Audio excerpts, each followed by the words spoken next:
Good morning. Good morning, everybody. It's me, Mitch. Welcome to Morning Coffee with Mitch at the usual time. Oh, ain't it great? And as usual, my friends,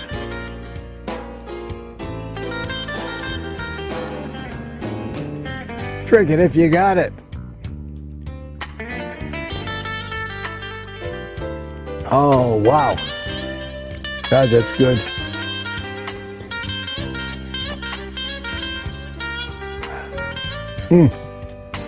Yes, sir. Yes, sir.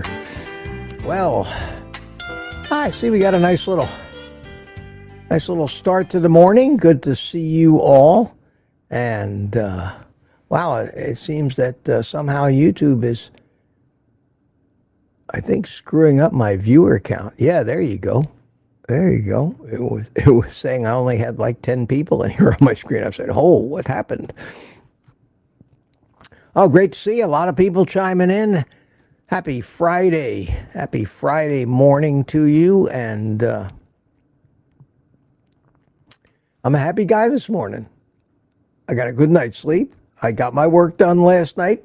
Those of you who were in the private community knew I was a little flustered by all that last-minute deadline pressure that these idiots were putting me under, but got it all done.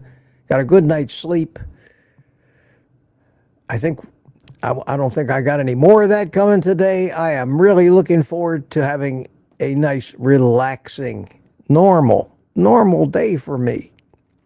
But you do what you got to do. You do what you got to do. I hope you all feel great this morning as well. I worked kind of late last night. I got up early this morning. I finished it up this morning.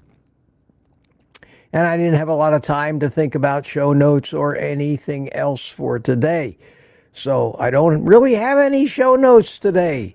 Basically, if you have questions for me, put them in the chat. Put QQQ in front of them. I'll see them. I'll see him, but QQQ.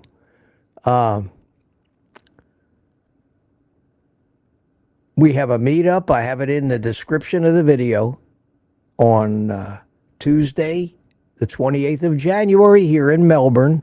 If any of you can make it, want to come, RSVP, which means Respondez s'il vous plaît, in case you didn't know. At my Gmail address, OldGuyCarnivore@gmail.com. Let me know if you want to come. We'll see. We'll see. If we don't get a big turnout or a big enough turnout, there's no sense having it. I'll just go out to lunch with Mike Seeley. And we don't have to make it official. But I'd love to see you guys. So I know it's an oddball time. If there is a different day in the week that you would rather have it, or you can come, let me know. It's a juggling act. What are you going to do? All right, so we got the meetup. I don't think I had anything else in there. No, other than the fact that I like to mention my Buy Me a Coffee link and throw it in the chat. Appreciate that in advance. Okay, let me start to say hi to people. And I'll just interact with you this morning. Try to answer questions, follow along in the chat. Somehow, that always seems to keep me plenty busy. We had a good live stream last night. Private community live stream. We had, again, mostly men, but Ellen did chime in. And we learned everything that we ever wanted to know about ultraviolet, UVA, UVB, and red light bulbs. And she's on a mission. Yeah.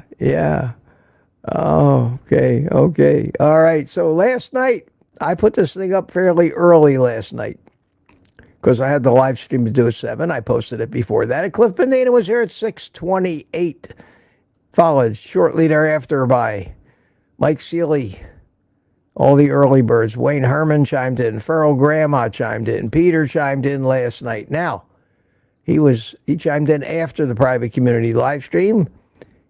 Tanya, Kitchen Witch, been a rough week so far. So glad we are back at the 8:30 time. Need it. Yeah, you and me both.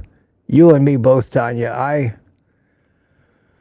I am a creature of routine, and I have been for so long that when things upset my routine, it makes me nervous. I'm just high-strung that way, I suppose. Gary No Slow says, did you get your work done? Yes, I did, Gary. Thank you so much. I did get it done.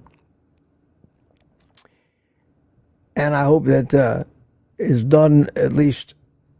And the pressure comes because this organization is having a whole string of public meetings about this brand new pipeline project in Tampa. And all of this collateral material needs to be ready and printed before the first one of these public meetings on Tuesday. And they were still making changes to this stuff yesterday. And it still has to get to the printer. And the meeting is on Tuesday. So, yes, we had it done months ago. Completely done. And in the period of the last couple months, they have made 5 different revisions to it, which meant I had to redo all of it. And then they decided a couple days ago they had to change a few other things. And interestingly enough, guys, not only are these things in English, but they're in Spanish too. So we have to have English versions of them and Spanish versions of them. And guess who has to do the translation? Me. So before this is all over, I'm going to habla español, I think. Pretty good. Me and Google, we translate this stuff. It's crazy. It's crazy. Lady June, how you doing? Good to see you. And Lady June was here at, do my eyes deceive me? 1:06 a.m. Holy cow. Tuka chimed in also. How you doing? Good to see you at 1:58. And Lady June again at 2:02. Some people are just not sleeping. Tweet and Pearl, 3:30 in the morning. Good morning. Cliff Medina was bright-eyed and bushy-tailed at 4:13. Peter, I can't stop quacking up, he says. 4:30 in the morning. Tina, 5:55. At last, somebody that actually stayed in bed. It's a miracle. It's a miracle. And Gary Arzimendi, of course, he's out in the West Coast. But if he chimed in at 6:16, that means it was 3:16 in the morning for him. Don't you people ever sleep? Wow. That's because we're so excited about being on a carnivore lifestyle. And I gotta tell you, my friends, I attribute the fact that I was able to keep my wits about me, get all that work done, and all under that kind of pressure, and I attribute that to the carnivore lifestyle and what it's done for my health and my mental clarity. I can't even imagine. I probably wouldn't even be working at all had it not been for the fact that I was able to turn my health around so dramatically. And that's why we keep pushing it. And that's why we're all here to get help and support at our morning Carboholics Anonymous meeting. Oh, yeah. Granny Boo, good morning to you. B-Matt chimed in, 6:49. And Peter's complaining about 55 degrees here in South Florida. Well, let me tell you, Peter, I can complain about 40 degrees here in Melbourne this morning. Wow. I mean, again, we're not going to get much sympathy from those people living where it's -5, but it's cold for us. You see, I'm still, even in the house, I'm still wearing I'm wearing a hoodie and a baseball cap. I'm okay. I'm warm, but I don't heat the house real hot. So there's a chill when I get up in the morning. There is a chill in the house, and I always feel it's better that way, because we're going to get up to 70 today. Eat your hearts out. I know, people, eat your hearts. It's 70 degrees today here, and the house will warm up. So no sense spending money heating up a house that's going to warm up in a little while anyway. So there you go. My sympathy to Peter, suffering through the 55 degrees down there in South Florida. Smoothie 420, 21 degrees. See, that's it. That's it. And it's Flank Steak Friday. Lynn Gerber, good morning from Deerfield Beach. Another freezing Floridian. Patty Molden, how you doing? Terry, Sue, and Rick from Miami. Good morning, Quackers, he says. Wanda Gerling, what does she have to say here? Morning, everyone. A state of total confusion. I've had my grandkids every day since Christmas break. I love them, but they're driving me nuts. I need a vacation. Yes. Yes, yes, yes. That's the nice thing. That's the grandparent privilege, Wanda. The grandparent privilege is to be able to give them back. Not being stuck with them like a parent, but being able to enjoy them for a little while and then go, here. And when they don't go away after a certain period of time, I'm telling you, I can tell you from personal experience, you say to yourself, this is not my role as a grandparent. I've already paid my dues. Take your kids back. So I understand what you're going through. Sandy Blythe says, good morning, Mitch and friends. How you doing? CB Carmack from Alabama's here. Hi, CB. Richard Williams. Back in Copper Hill, Tennessee this morning. Jeff Johnson, the name you know. Can't believe it's snowing in Alabama. Holy cow. Yeah, this is a big cold deal going through right now. Hopefully, I heard a local weatherman say it may be the coldest one we're going to have this season. Who knows? We'll see. We'll see. Winter has just basically begun. We still have most of January, all of February, and probably half of March to freeze our little behinds off. 806 Marla Kelly's here. How you doing? 812 William McCartney chimed in, and people are chatting. And chatting and still chatting. Thank you, Tanya. Mitch and Mitch Fit's going to be a good day. It's starting out to be a good day for me. It really is. It really is. I am just in a fine mood this morning. Slept like a rock last night. I got out of bed this morning after 6 o'clock in the morning. Of course, I got to bed late, but still got plenty of sleep. You guys wouldn't believe it. I slept with my knit cap on.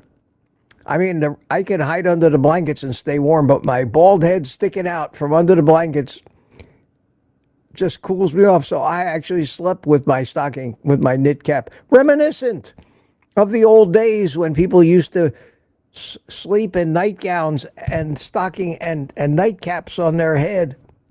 That's where the name nightcap comes from. The fact that people always wore something on their head to keep them warm. I think we've gotten away from that, but I wore my nightcap last night.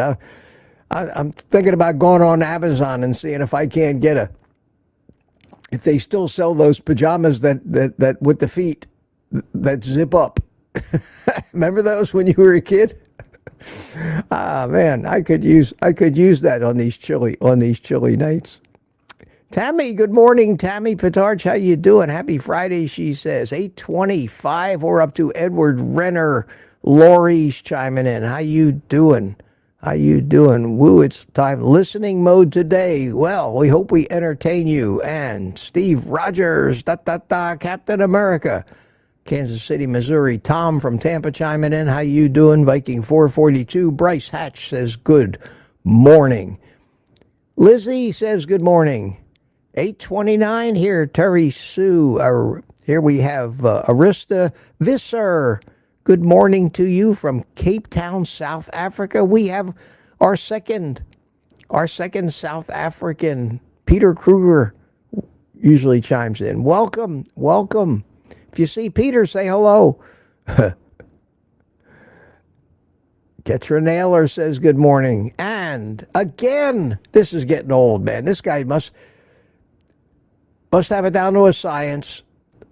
The winner this morning, ding, ding, ding, Robbie Autry. Right on the bell.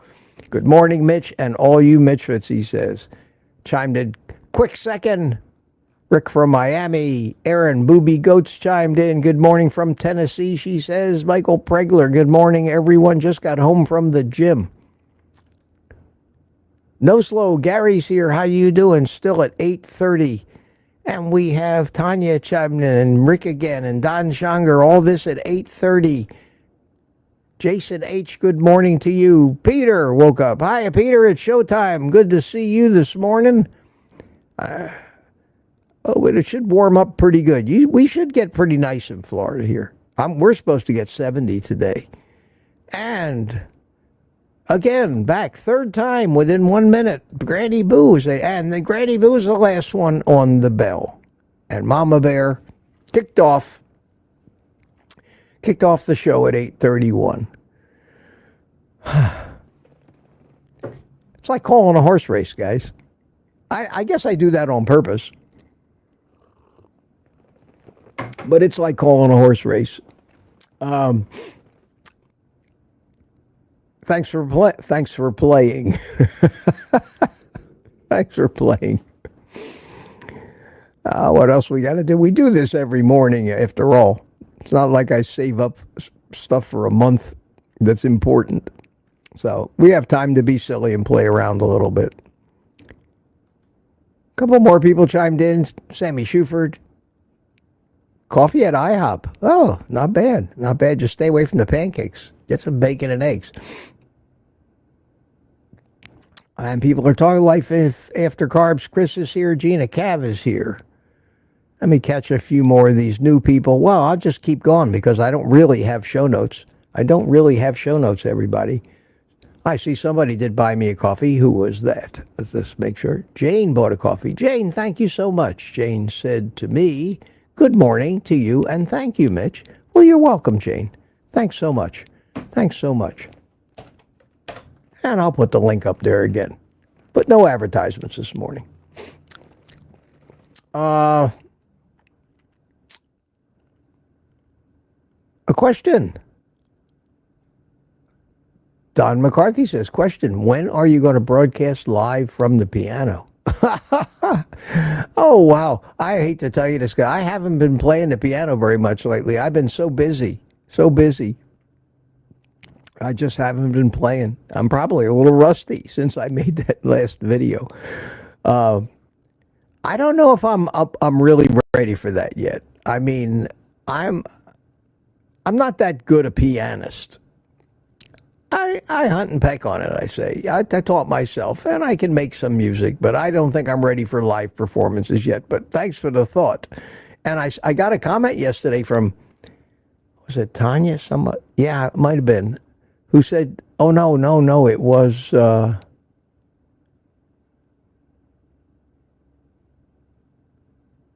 Carolyn.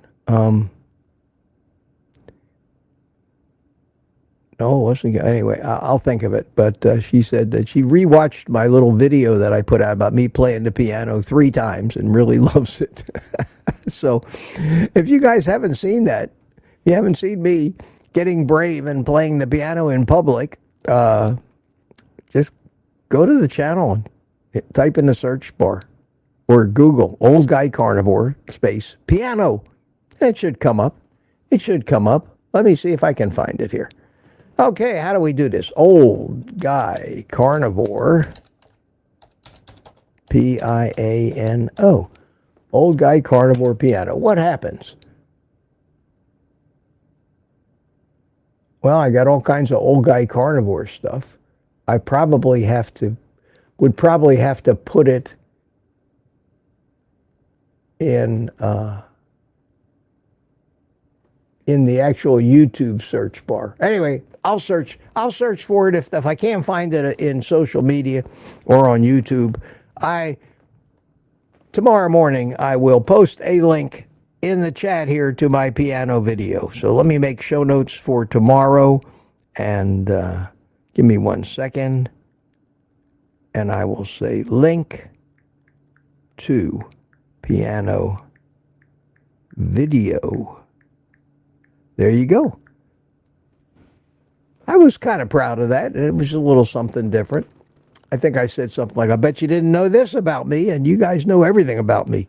But there's so many things you have no idea. You don't know. And I'm going to keep it that way. I'm going to keep it that way. But thank you. Thank you for that. And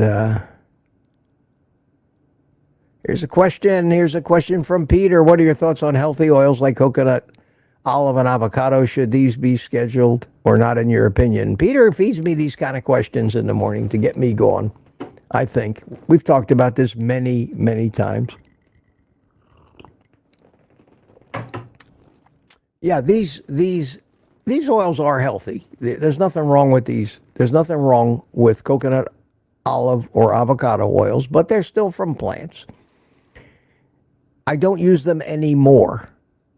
I use coconut oil to, let's call it, season my wood plates and cutting boards, just to keep, the wood from drying out.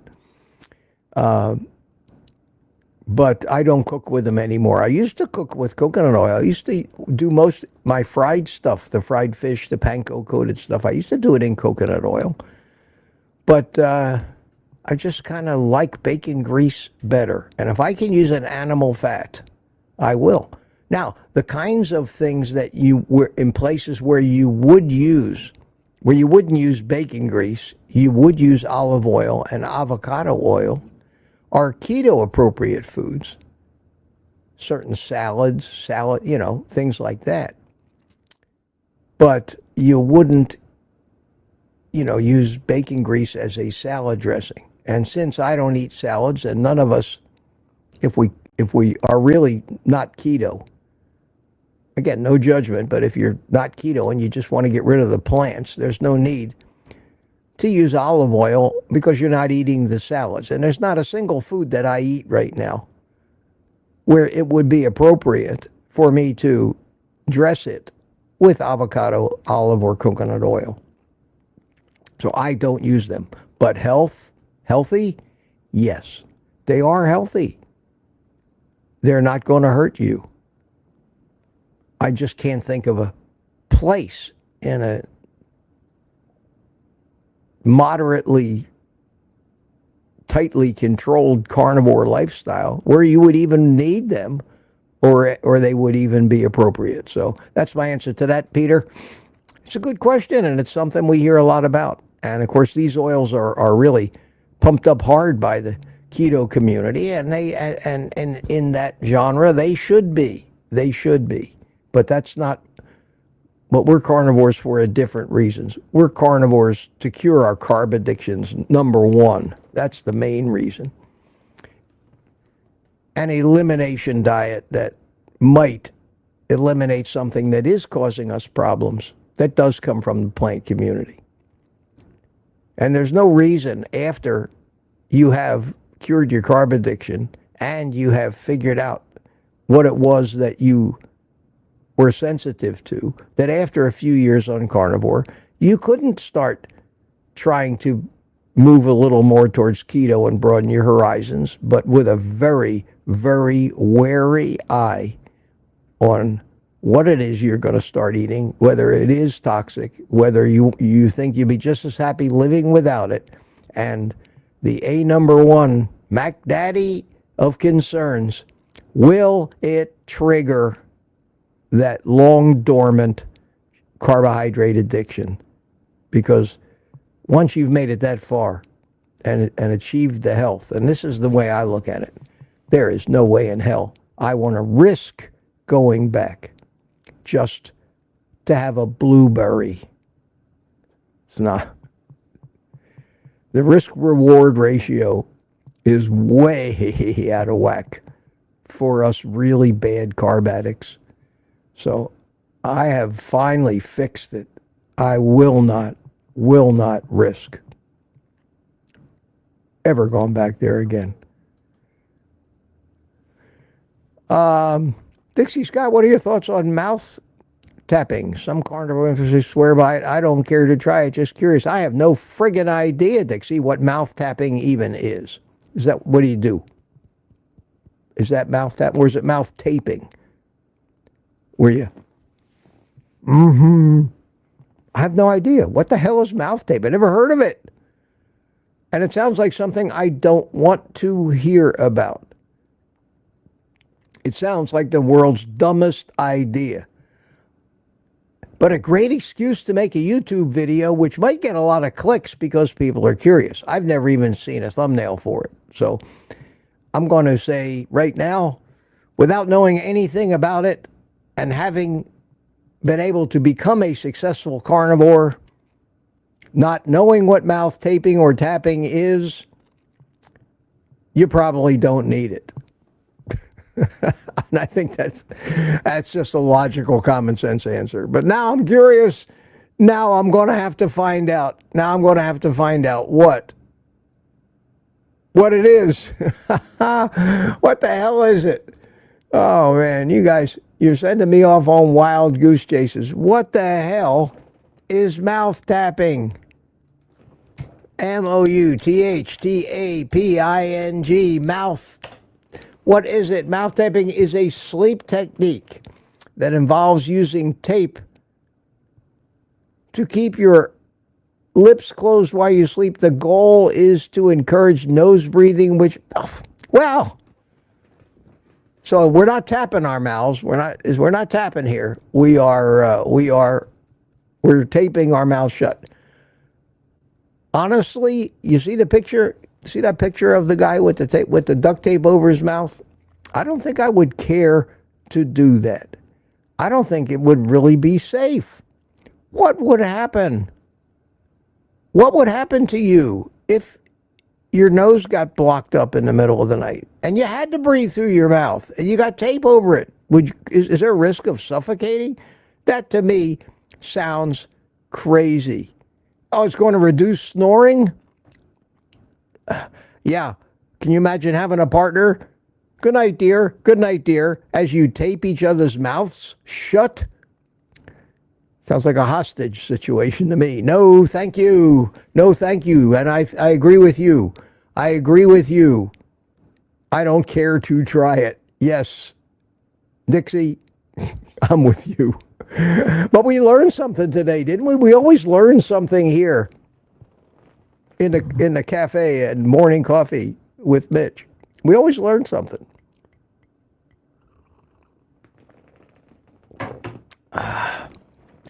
Somebody's always got a bright idea to complicate things any more than just saying, eat meat, have a nice day, see you tomorrow.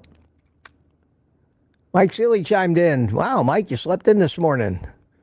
Good to see you. Danny in Boston's here. Hiya, Danny. How are you? How are you? CB, high on ketones and smoking quack tends to keep you up late. Oh, yeah. Oh, man, Michael Brigham's having a heat wave up to 28 degrees. Holy cow. Valerie Thompson checked in. Good morning, Valerie. Thomas Pruitt's here. Target Prime Rib. Good morning, Mitch and all. Hiya, Thomas. How the hell are you? Good to see you, man. Tammy chimed in on mouth taping. Dixie, I've heard about mouth taping through Kelly Hogan. I would like to try it, but just the thought is weird. Yes, smacks of hostage taking to me. I'm sorry. Matt James chimed in. Good morning, everybody. We are up to 130, 40 people in here. That's great. Retired Rick is here. Hiya, Rick. Hiya, Rick. People are chiming in and talking away, and I'm looking for questions. Scott Evans How is everyone's morning blood sugar? I was 96. Thank you, Carnivore. I've gotten off all meds, Carnivore, for 6 months. Yeah, you can take 10 points or more off of that because of something they call dawn effect, Scott. But that's great. That's great. If you were a diabetic and that's what you're doing, thank you, Carnivore is right. Is right.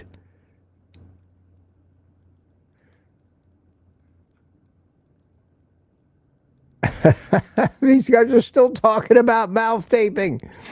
Question. Mitch from Peter. Did you know that Thomas shaved off his beard so he no longer looks like your identical twin brother? Oh, no. There, I thought I had a brother from another mother. No, I didn't see that. But, well, hopefully maybe Saturday we'll see him in the, tomorrow we'll see him in the afternoon live stream. We'll do a panel and...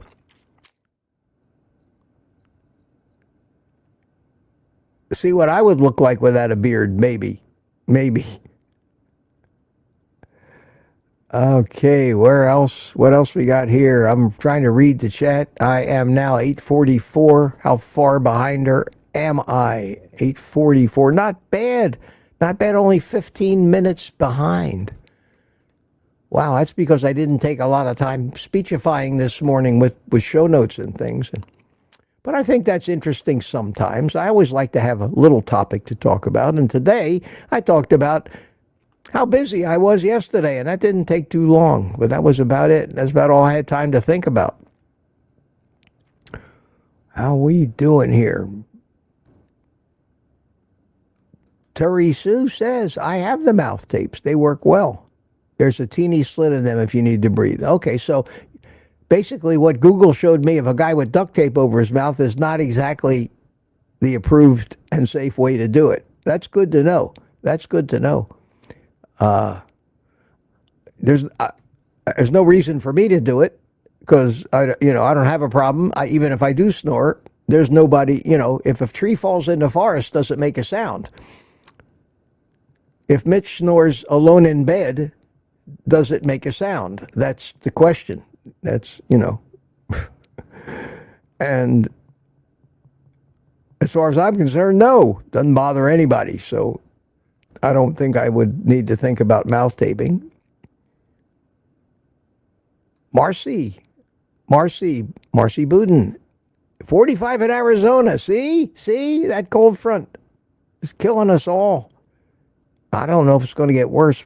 I know tomorrow morning it's supposed to be 60, low 60s outside. Tomorrow morning I am going to do the morning coffee show outside, cigar and all.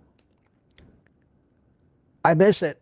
I enjoy that sun shining on my face in the morning out there. I enjoy the outdoors. I'm sitting... even though it looks like I'm sitting in a coffee shop, you guys know I'm sitting at my desk surrounded by light that comes from artificial sources. And I would much rather be out there with the sun shining on my face. That's why I started doing it out there. And even though I hardly smoke very much of my cigar during the live stream, I enjoy the shtick of lighting it with the happy music. And speaking of happy music, we need a little of that right now. Take a sip of your coffee. Open your eyes. It's Friday. Meaningless for me because all days are the same. But for most of you, each day has a meaning. Wednesday, hump day. Monday, for me, it's just the next day. The only difference for me is that the stores are more crowded on the weekends, so I tend to stay home. But other than that, all days are alike. Okay, there we go. Now everybody should be sufficiently happy. And I hope so. Everybody should be sufficiently happy. Let me get back to it. Looking for questions.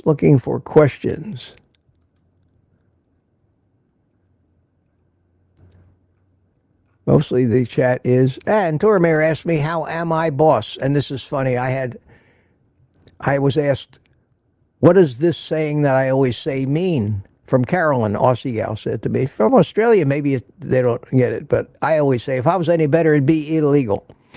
And she didn't. She said, can you explain what that means? Most of us probably know what it means or can guess at what it means, and it's not that deep. It's not really complicated.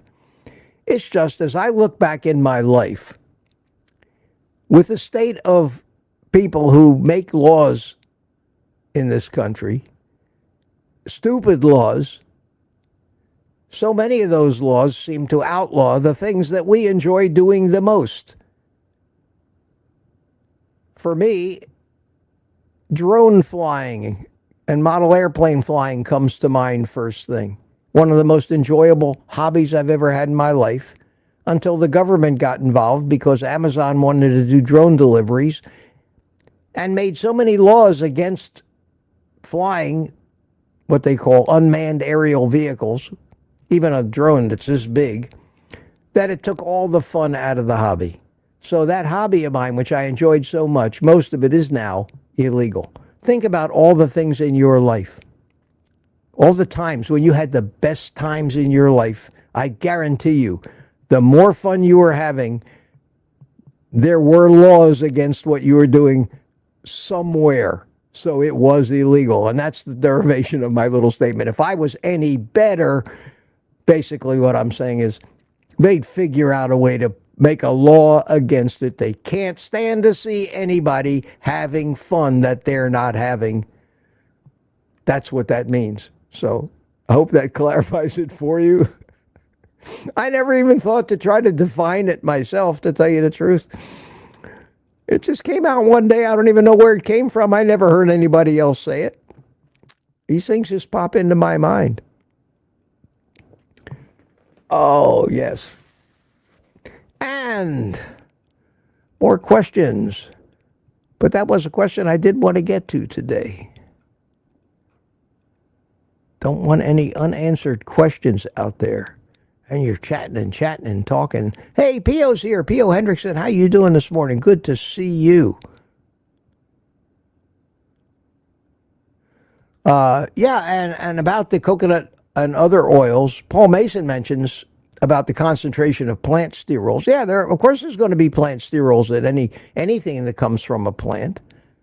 It's a reason to, steer away from them, but I don't think it's going to be that harmful if you have to. From a fat perspective, they're fine, but they still come from plants. If you can find an animal alternative to anything that comes from plants, do it. Do it. Do it. Peter can play the piano. He can play 2 or 3 chords on the piano. Well, I do a little better than that, Peter. Do a little better. I started out life as a guitarist. That was my instrument, but that wasn't good in high school.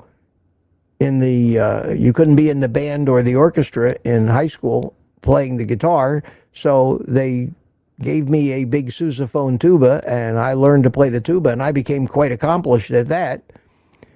But all the time, I really loved playing the piano. I really enjoyed playing the piano, and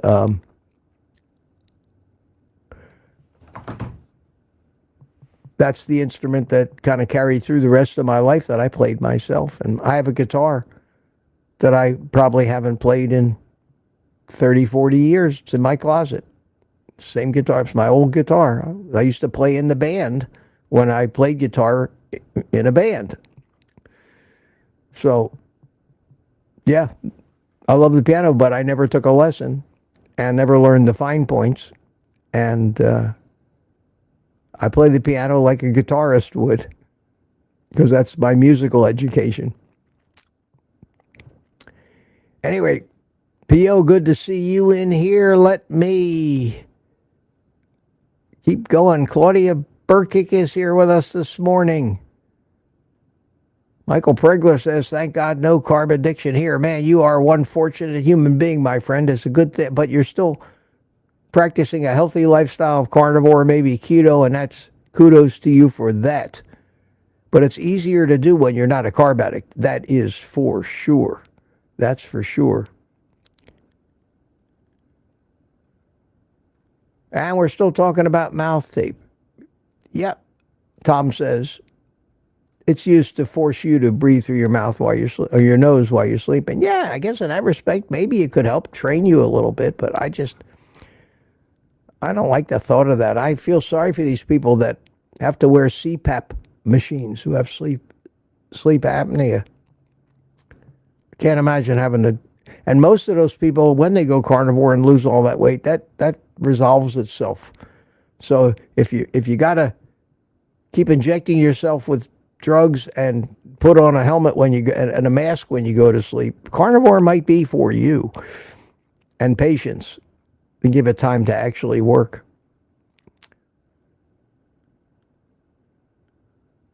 Terry Sue says the tape is light, it can't kill you. Well, that's nice to know. That's nice to know. You're talking to a guy never even heard of mouth taping before this morning, so I don't know. I never heard of it. I never wandered into my sphere of observation.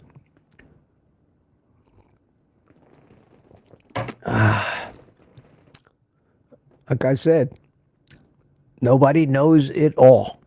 Anybody who does, who thinks they know it all, is a fool. Here's somebody named Carnivorous.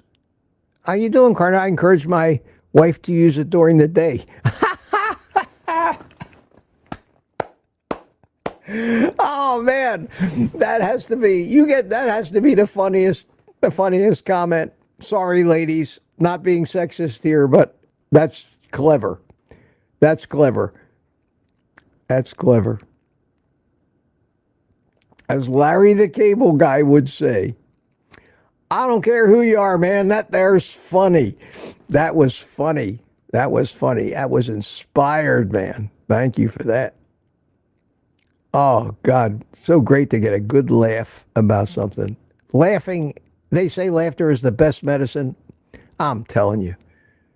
If you can somehow manage to retain your sense of humor through this, in this world, with all the grief and nonsense and fraud and corruption and meanness and evil, if you can somehow maintain a sense of humor, at least that will pop out sometimes, it makes life, you'll find life is worthwhile, and you probably won't get depressed.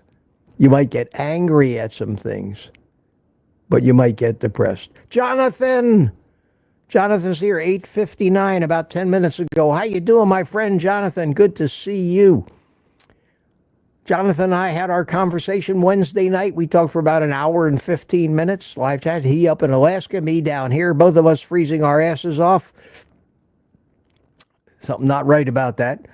And I asked Jonathan, I said, Jonathan, he said, what? I said, Jonathan, everybody in my chat knows who you are. I've talked about you and your channel and your adventures in Alaska and all over Indonesia and all that. And I said, we've become great friends. I want to have you as a guest. I'm going to have you as a guest on my morning show one morning. Not a co-host or any, but you come in for 5 or 10 minutes and let everybody meet you. I said, because I value your friend. He said, yeah, I'd like to do that. So we're going to work that out. And one of these days, I'll have a special guest. I noticed, interestingly enough, that Kiltsy, Robert Kiltz, is starting to have people. The past couple of 5 a.m. morning things he's interviewed, he's had people on there. I don't know why. Is it possible for us, and me too, to do a show that's so similar every morning, over and over again, and still maintain the interest of when it's new and fresh? That is yet to be seen. And I think always, constantly, what do I need to do? Do I need to change? Do I need to add things? Do I need to try to make this? I try to make it as informative as I can, and I try to talk, and answer the questions, and that's the main purpose of this. I try to be as motivational as I can, and show you guys in me as an example that yes, it is working. It does work. It's worth fighting for. It's worth And in order to make it work, you got to be positive about it. You can't be running around thinking, oh, this doesn't work. I don't feel good. You have to be motivated, and that's the purpose of this. But people still need to be entertained. So I saw Kelsey doing it, and I said, well, rather than have a co-host or bring somebody in to tell their whole life story, because I got news for you, folks. Got news for you. I can't watch anybody interview anybody anymore unless it's somebody interviewing somebody like Ben Bickman, Dave Feldman, Diamond, people with new scientific discoveries that are relevant. But just to hear another story of somebody come on, how'd you find carnivore? Well, Bob, I was fat. And I found carnivore. You know the story. You hear the same story 1,000 times. I've seen hundreds and hundreds of them, and it's the same thing. And even though each story is compelling and each story is unique and has its own drama in it, it's still the same thing. I can't watch them anymore. Sorry, they bore the hell out of me. I know exactly what words are coming out of their mouth before. But to a new carnivore, somebody who's never been here, doesn't know about it, those things are incredibly valuable. And in that respect, people need to keep making them. I'm not saying they shouldn't exist. I'm just telling that when you watch something over and over and over, like my crowd here does, my little gaggle of misfits here in the morning, you could get bored with this. New people won't get bored. They'll come in and see some crazy old fart ranting his brains out. Yeah, that's great entertainment, but for those people who come in every morning, you got two reasons to be here. Number one, the same reason I'm here. You get to interact with your friends and like-minded people. That's why the chat's so busy. And you get to ask me questions and see just how big a fool I'm willing to make of myself every morning sitting here in front of you people, trying to put on a show, because it is a show after all. So I thought maybe I need to add a little variety. So I'm going to try next week and bring Jonathan in for a few minutes and just let him, talk to him and anybody else that might want to come in the morning. Not for a full in-depth, well, Bob, I found carnivore a year ago and let me tell you the whole story. Buckle your seatbelt. None of that stuff. But just meet somebody. Meet the people. Say hi to the people you talk to every morning, but have no idea who they are other than a name in a chat. So we're going to try that. Jonathan, always good to see you, my friend. Always good to see you. And we talked about this. Jonathan and I talk about stuff just like this. What are we going to do? And Jonathan has a huge YouTube channel. He's 10 times the size of my channel. He's been doing it a long time. And we both still have the same struggles and the same unknowns about how do we do this and make it worth our time? How do we do this going forward? Very valuable for me, and I think it's valuable for Jonathan. So we have a real win-win situation, and we get to sit down, smoke a cigar together separately, such as the video chat world. And it works great. All right, I spent their time. If I fell further behind, not too bad, 15 minutes behind, but let me try to catch up here. Carnivorous says, I stopped by and subscribed. I got to go. Good. Well, Carnivorous, what a great name. I'm surprised it hadn't been taken before, but we hope to see you some more and bring your sense of humor with you, man. You keep that stuff up, and you'll be more than welcome here no matter what you do. But anybody that makes me laugh, man, thank you for that. Pamela Suarez chimed in. Good morning, Pamela. Good morning to you. Lat. Hi, Lat. It's Friday. This clash was my favorite live news channel. Sorry, that's why we have replays. That's another thing that I finally given up on, is trying to schedule things on YouTube around other people. They don't, there's too many people, too many schedules, too many things to watch, too many videos, and getting worse. Everybody wants to make their fortune on YouTube. Boy, are they in for a rude awakening. That's all I can say. MC 1964 is here. My ancestors didn't need mouth taping. I think that's probably true. That's probably true. Probably true. Always a good way to look at things, Did the caveman need it?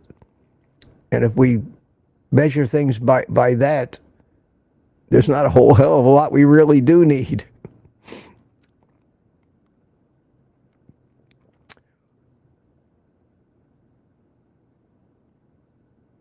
And we have Karen Travis. Hi, Karen. Good morning, beautiful carnivores. Well, thank you. Thank you so much. Thank you so much. I'll take it if that compliment was aimed at me. Somehow I think that it was meant at everybody, even me. Scott Evans says, I missed the cigar light up. Yeah, that's okay. And I live without it. I don't need it. Which is great. The fact that I don't need it. I'm not sitting here having a shake attack because I don't have a cigar. No. James Bellou, how you doing, James, from Southern California? Hope you're not on fire, man. That is horrible what's going on there. But in the final analysis, what I happen to see is it's the government's fault. They could be. We've been talking about this for years about cutting back the brush in the forests. We do it here in Florida routinely. We always prepare for wildfires. But they're so green out there that they will not allow anybody to kill the first plant readying forests, cutting fire lines, doing all the things, thinking, well, we'll never have a fire because we're so perfect and woke that we will never have a fire. And now all their houses burned down. And a fairy tale comes to mind. I do feel sorry for those people. Well, most of them. Some of the celebrities I don't feel too sorry for. Serves them that they made their bed now, even though it's burning, sleep in it. But it reminds me of the Three Little Pigs. Enough said. So I hope that isn't bothering you. Let's see here. Everybody is talking away. You're all having private conversations. Gladys Bowl got my attention and says, hi, Mitch. Hi, Gladys. How are you? Good to see you this morning. And that's okay. You can use QQQs. You can use Gladys, like Gladys does, to get my attention if you just want to make a comment. Question, is the lion diet a temporary or permanent way of eating? Well, that you can say that about any particular eating regimen. Initially, carnivore, strict carnivore, the lion diet, started out by some people who were trying to eliminate everything, including some of the other animal products like poultry or fish. Like Michaela Peterson is a great example of that. She had to finally settle on just ruminant meat, salt, and water in order for her autoimmune conditions to stop killing her. That's a very unusual and rare set of circumstances. The interesting thing about the lion diet is the people that I see today that seem to be adhering to it 100% of the time didn't go into it with that in mind. And Anthony Chafee and Sean Baker come to mind as the two that are most evident to us. Those guys eat ribeyes, salt, and water. That's it. I mean, I'm sure they occasionally have something else, but The brunt of their diet is the lion diet. Did they decide one day years ago, well, I'm going to do this for the rest of my life? No, they experimented. They tried it to see what happened. And what happened to them is what happened to me after you do it long enough. You settle into it and amazingly can find no desire or motive to not do it anymore, to just stick to it, because it's the way we're supposed to eat. Now, with me, I never went on the lion diet, but I went on pure carnivore and ate the other animal meats, and I have now reached a point where the desire to add anything back in, I say, why? Why would I? I don't miss it.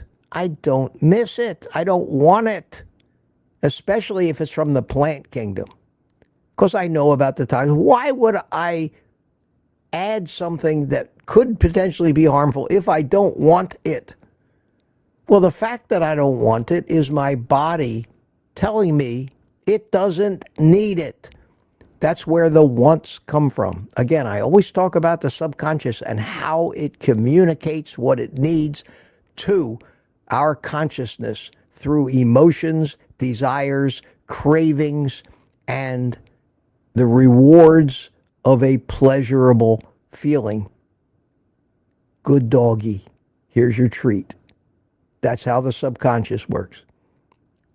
The conscious mind just follows along, which is why we act on emotion instead of logic and common sense in every area of our lives. It's why all advertising targets some emotion, because that's what you're feeling. Whatever drive it is driven emotionally, not logically. If that was the case, if we were a species that made every decision logically, Bill Clinton would never have found himself alone in the Oval Office with Monica Lewinsky. There's an example of emotion and drive and craving overruling common sense and of the highest order. And that's how we're driven. So the lion diet is neither a temporary or a permanent way of eating, Gladys. The lion diet is just another eating regimen that people do for a particular purpose, and it just so happens that this is so correct and so nutritious a way of eating that you, without conscious thought, without intent, so many people actually find themselves thriving on it and having no desire to change, and they, without even knowing it, adopt a new lifestyle, and it becomes permanent for them. Hopefully that was a long answer again to a short question, but I think it makes sense. It makes sense to me.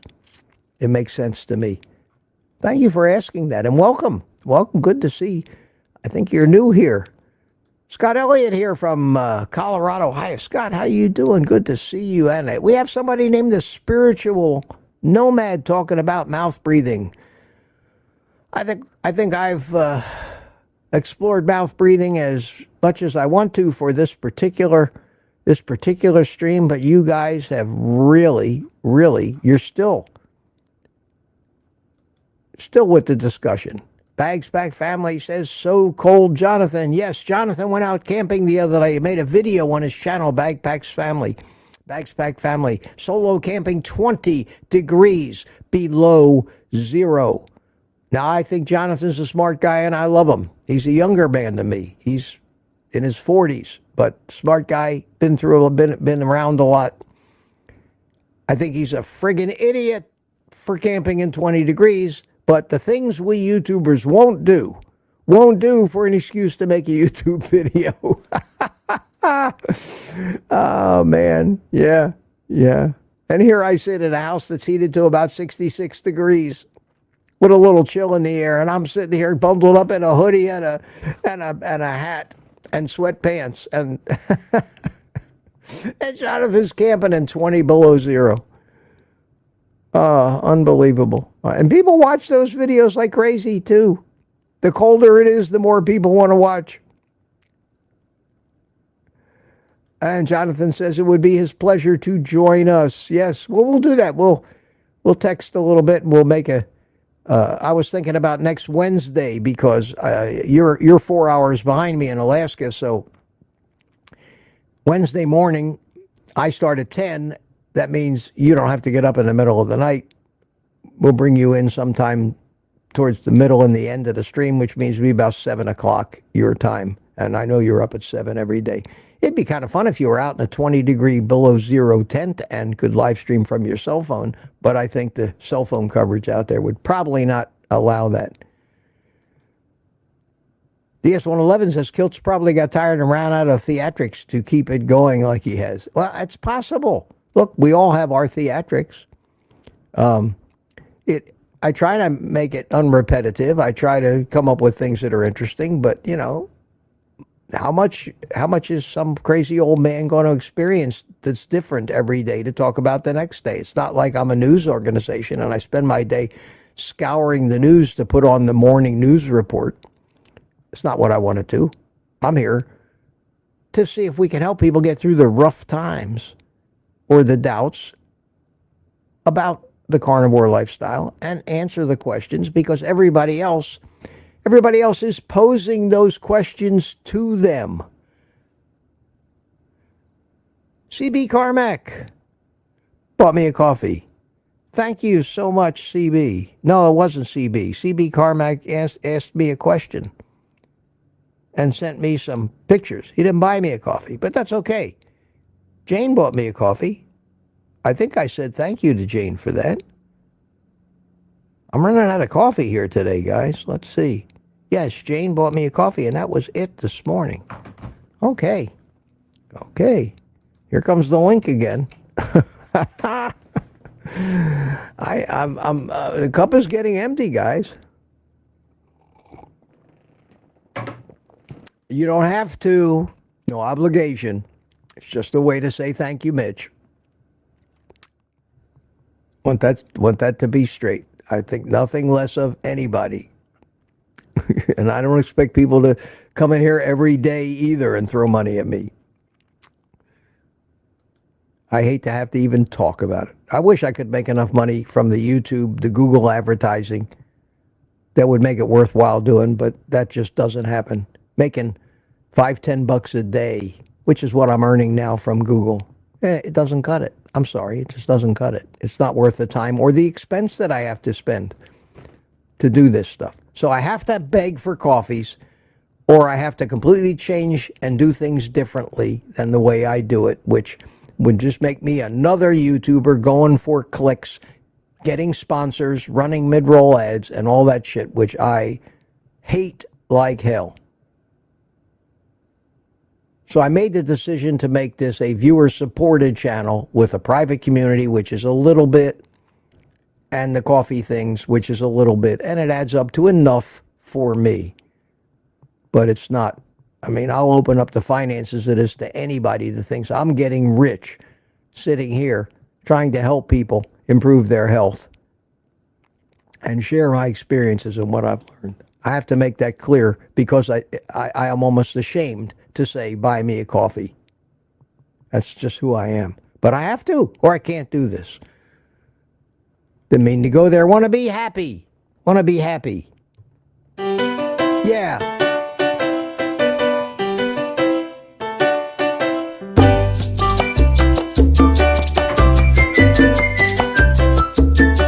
That's what I want to do. I want to be happy. Okay. Did I get to the bottom of the chat? I did. Holy cow. Holy cow. I got to the bottom of the chat. How the hell did that happen? And it's only 9:33. We're going to finish early this morning. We're going to finish early this morning. Because I didn't talk for a half an hour before I started interacting with you. We have 146 people here. We are happy daily Mitchness, says Lat. Thank you, thank you.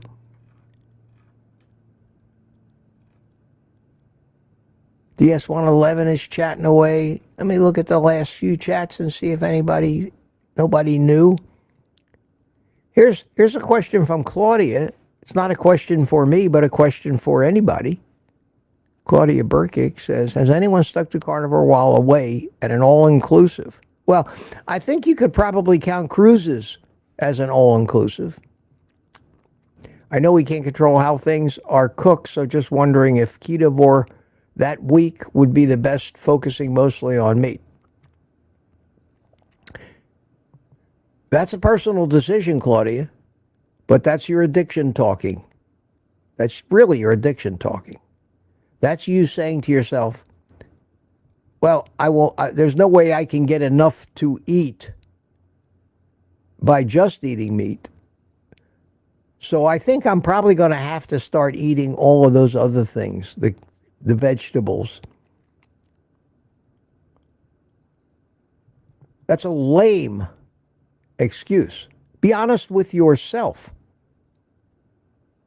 Do you want an excuse to go off of carnivore if you're trying to be carnivore? Because once you go off it, if you're an addict, you will struggle to get back. I can't imagine any all-inclusive or cruise where you couldn't get enough meat to push yourself away from the table and say, I'm satisfied. No, I know that sounds like tough love. And I'm not making rules or telling anybody what they should do. I'm just telling you to recognize where the logic you're thinking is coming from. It is that addiction negotiating what it wants with you. Think about that. It's negotiating with you. When the answer is obvious. If you want meat, just eat meat. If you can't get enough meat there, if they won't let you have it, go somewhere it will. Go somewhere else. Don't go to that all-inclusive. Because all of these all-inclusives and all of these cruises are built on carbohydrate addiction. That's what draws people to these cruises, and alcohol addiction. The unlimited eating and drinking. That is, it's the excursions on these third world country islands are just lame excuses to go on a cruise. Cruising is so popular because it is an addict's fantasy. Addict's fantasy. We can, as carnivores, take advantage of that because they have so much meat, but that's not the majority of what they have. Wander by the dessert buffet, the pizza shop.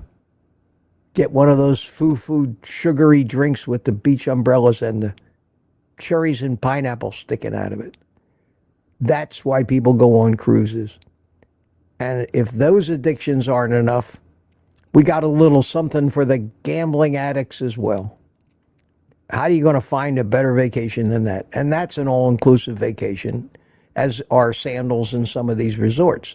Unfortunately for me, there is no allure for me to go to a remote place like Sandals so that I can sit in a bathtub on a beach and hold hands with somebody that isn't in my life and drink a cerveza. Or sit in an Adirondack chair with a table and a cerveza between them. That is not my idea. That would last 5 minutes. I'd be bored out of my friggin' mind.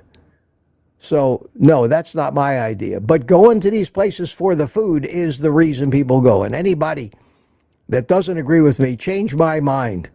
Change my mind. Oh, there may be cruises like an Alaska cruise or cruises that are dedicated to some kind of athletic sport or something. But the basic allure of cruising is a carb addict's dream. It is real. It is common sense. It is what the cruise companies pitch at you in the advertisements for their cruise. People eating here, drinking there, eating here, drinking there, and a little pretty blue water and white sand thrown in, because that's appealing too. It's It's just an eating orgy. And they've got you captive. And you pay big bucks for that. So, yeah, that's a good question. But think about it. I know we can't control how things are cooked. Yes, you can. I don't care where you go. You can tell them, do not use seed oils. You need to verify this in advance. Can I send special instructions to the kitchen? You can tell them you are deathly allergic to anything you don't want to eat. And that will ensure that they actually do it because they don't want to get sued. If you don't tell them you're allergic to it, they'll ignore you and use the seed oils anyway. That's just the human race. That's just people. That is just people that just don't give a shit about you. But when you tell them, I can't eat it if it's cooked in seed oils, in any vegetable oil, it has to be cooked in either butter, lard, or tallow, or I will go into anaphylactic shock and you will get the lawsuit of your life. Can you accommodate me? And have them put that in writing before you buy your ticket to the place. I mean, there are things you can do, but nobody dictates what you do and what you put in your body. That's up to you. And if you don't fall for the negotiations from your addiction and your subconscious mind, don't fall for the bullshit that these people and travel agents tell you. Great, great question. More to that question than I think you ever realized when you asked it. But there's a rabbit hole there. And trying and distilling out the true meaning of the way you're thinking in order to ask that question says more than the question itself. I hope I interpreted it right. But it's a great question. And these are things that should be explored. And we should understand. Because how the hell are we going to stop doing things we don't want to do if we have no idea why we're even doing those things? Welcome to the human race. Terry Girl, thank you so much. Bought me a coffee. Says, happy Friday, Mitch. Thanks so much, Terry. You're a sweetheart. I always appreciate that. Always appreciate that. So now we got a whole bunch more chat, and I'm behind again. So that's good. That's good. That's good. I haven't ended one of these things in an hour in the longest time, and I enjoy doing it so much I don't want to go now. I've done all my work. I'm going to follow my own advice today. I'm going to pretty much take the rest of the day off. Well, I probably will find something that's mildly productive to do, but it's nice to have the option. That's what people my age should have, the option to decide what they want to do any given day, not what they have to do. And not having to go to doctors every day and labs and pharmacies and therapy and all that other stuff really opens your life up. That alone is a reason to be on a healthy lifestyle. But we've got a long way to go. Got a long way to go. James Blue says, I did a cruise once, never again. Yeah, cruising is not for a lot of people. I went on 6 cruises in 1 year. Honest to God, in 2016. I took 6 cruises in the fall. They were having all these last-minute cruise deals. I was still relatively depressed from losing my whole life and my retirement and everything. And I was living over there in Rockledge in Florida next to my son, right around the corner from Port Canaveral. And Vacations to Go is a website that had single supplement, bargains. And they would put up these, they don't have them anymore. You can't find them anymore. But back in those days, I could book a 7-day cruise, a Caribbean cruise, in a cabin by myself. Not just a cabin, but one with a window, not an inside cabin. I could book a 7-day cruise for $150. I mean, it was stupid not to. How could you not, for $150, get a hotel room and all your meals for a week, for God's sakes? So I just kept booking these things. They were giving them away. They had empty ships they couldn't fill up, and they just had to do something. The food was already purchased. Everything was already planned. It was just a particular time, and the cruise industry was at a particular state. Not anymore. COVID has just changed everything. But I went on 6 cruises, anywhere from a 4-day or 3-day Bahama cruise to a 14-day back-to-back cruise on the, what ship was that? One of the Royal Caribbean ships. One of the Royal Caribbean ships. Which ship was that? Freedom of the Seas. I went on Freedom of the Seas. 2 weeks by myself on Freedom of the Seas. The whole trip, the whole thing I don't think cost me $800 for 14 days. It was crazy. It was crazy. And my son would drive me to the cruise port. He would drive me to the cruise port. I didn't even have to park. I didn't buy anything on the cruise. I didn't spend not 10 cents that didn't come with it. But the Freedom of the Seas had the most beautiful cigar lounge you ever saw in your life. Huge cigar lounge full of leather chairs. It was olden days before they got crazy, but that shit, it was great. I went on that cruise. Now, I was low carb at the time. I managed to stick to low carb through the whole cruise, and I smoked my cigars either on the promenade deck or in the cigar lounge, and kept pretty much to myself. I read. I had a ball. 14 days. Can't do it now. Couldn't find it. But I found something about cruising that I loved, and it wasn't hanging around where all the screaming kids were, splashing in the pool, sitting in the hot tub with 37 other people, drinking myself into oblivion and eating myself silly. I found other reasons to cruise. Anyway, I'm just rambling on a comment that I saw as I get further and further behind here, keeping up with you guys. But I did catch up. Ed DLC chimed in. How you doing, Ed? Good to see you here. And I'm going to start racing towards the finish line again. I'm not too far behind, about 5 or 10 minutes. But you talked about cruises a little bit, and J. William Jordan, hadn't seen you in here yet. Carnivore for a year is amazing for me, and I no longer drink alcohol. Zero desire for any junk food or sweets. I am just doing so well and feel so good. I never want to any of that stuff again. That's what happens to you. That, my friends, is the promise that I make to all of you every day here. Everybody that's struggling is convinced, oh, that Mitch guy is so lucky. That'll never happen to me. Come on now, be honest with yourself. There's none of you out there that haven't said that to yourself at some point. Well, there's something different about Mitch than me. I'm happy for Mitch that he has had this amazing transformation, but that couldn't possibly happen to me. And this is the thought that goes through everybody's head. Much like some young man who looks at a bodybuilder and said, man, I would really love to have a body like that, but I'm probably not genetically made up for it. You talk yourself right out of it. The good thing about carnivore is it's easy once you start it.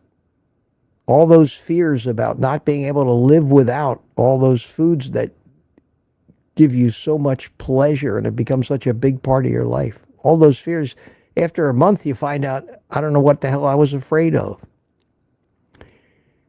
And the metamorphosis in the physiology of, look at that, I used two big words in one sentence, metamorphosis and physiology. Can I spell them? Hell yes. The metamorphosis and physiology that occurs in your body will happen because you are a human animal. And everything that you've been doing and every way that you've been living is happened because of one reason, that is a dramatic and never-ending quest for nutrients that you do not have. So when you start getting all the nutrients you need, the search party is called off. The urges and cravings and thoughts of these different varieties of things go away. They go away. And just like so many of us testify here, I lost my desire for that. Where do you think that desire came from? It came from your body's search for nutrients that are deficient so it can do its job. Give it what give it what it needs. It'll stop hounding you. That's how it works. That's the main message that I keep trying to put out there. And I think people, oh, Mitch, I want to know how you sear a steak. That's not the important stuff. That's just the, trivial. Here's how I execute carnivore. The reasons why it works. Until you accept them, you'll continually doubt and continually think that Mitch is a Superman and I'm not. No, you have no idea what a slave I was to that shit. Probably worse than you. Believe me, that's why I am convinced that what I tell you is true, because it happened. What better proof is there than that? Than it actually happened to me. After 75 years of fighting that beast, all I needed to do is get some nutrition into me. And my body said, okay, call off the hunt, my friend. That's it. It's just that simple. And then the things don't trigger you anymore. And then you have freedom. It's amazing, an amazing thing. Leonora Spadaro, how you doing? Cruises, or we're talking about cruises. Yes, there are so many tempting things, but they're only tempting because you haven't dealt with your addiction yet. You deal with your addiction, there will be no temptation anymore until you remind yourself what it was like. That's why you can never fall off the wagon. That's true of drugs, alcohol, and especially carbohydrates. That's where people go wrong. Well, lost my weight, I feel good, got my health back. Okay, let's go to the donut shop. No. The good news is you probably wouldn't want to go to the donut shop at that point if you'd done it correctly and you really improved yourself. So it's an interesting dance of action and motivation to act. Let's see here. You guys are still chatting, 8:44. Yeah, I'm going to scream through it here, and we're going to bring this to a close this morning. Still got 140 people on a Friday. The sun is shining. It's going to warm up out there. I am going to grab another cup of coffee, grab a cigar. I'm going to go outside. I'm going to go outside on my screen porch. I'm going to turn on my TV. I'm going to go to YouTube. I'm going to tune into my favorite YouTube channel and watch the replay of this video. Critically. I always watch it with a critical eye.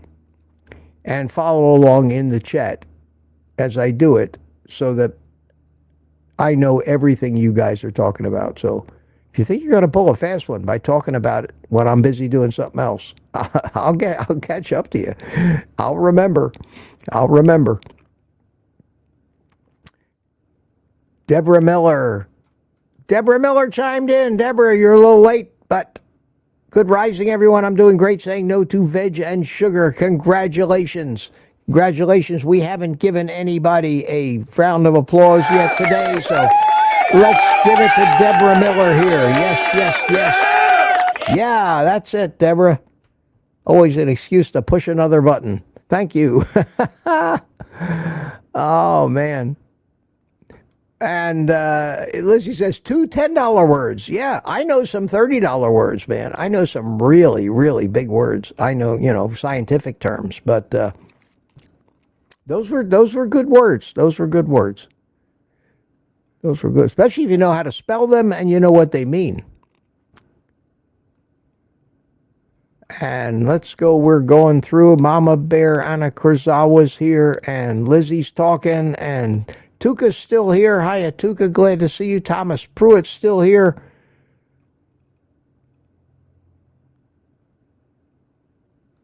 Denise King says, my addiction has such a strong hold on me right now. Yes, of course it does. It has a strong hold on you and just about 100% of everybody else, except for a few lunatic carnivores that have given up all the things with carbs in them. And I still contend that if you're a severe addict and it has that strong a hold on you, that absolute abstinence is the only way to fix it. The only way. No other way is a permanent solution. That's just a reality that we have to reckon with. That's just a reality that we have to acknowledge. I think.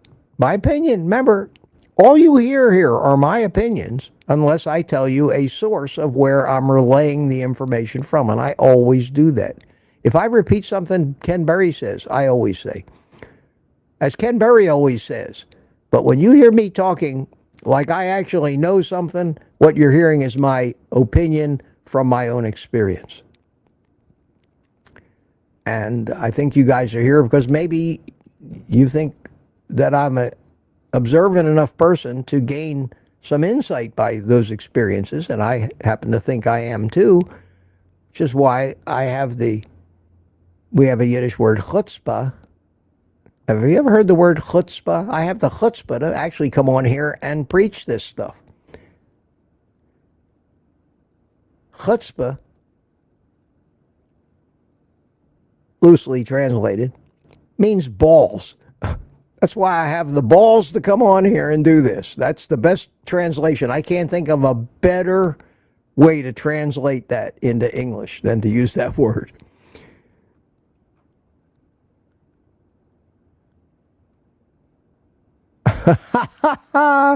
Thomas, yeah, Thomas.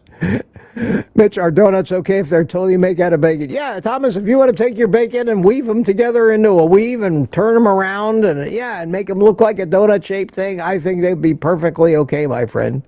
Send me a picture of that. Send me a picture of that. I'd love to see that.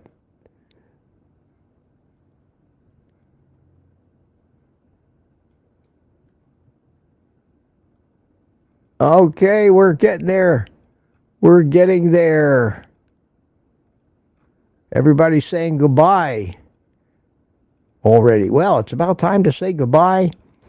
9:56. I have done it. I have hit the bottom of the chat. So, my friends, we're going to call it a morning.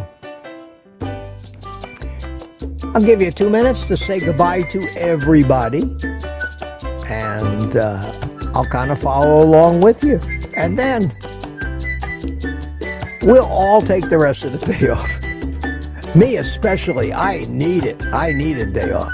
I have errands to run, things that I need to do that have nothing to do with YouTube or this other business I'm doing.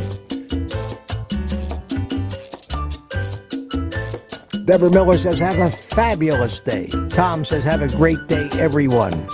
William McCarthy says, see you later, everyone. CB showed us a bunch of meat bacon, a little piggy.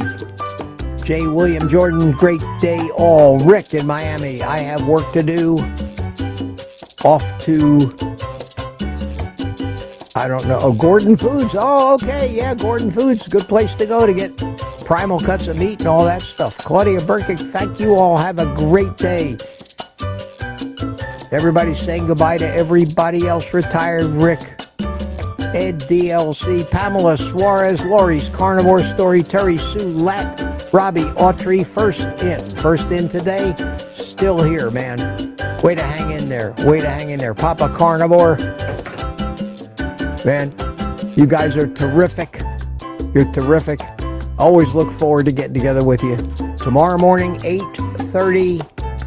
Hopefully I'll be outside. And my friends, with the music ending, professional timing as usual, I will say with the utmost sincerity that you now all have my permission and encouragement to take the rest of the day off and eat meat.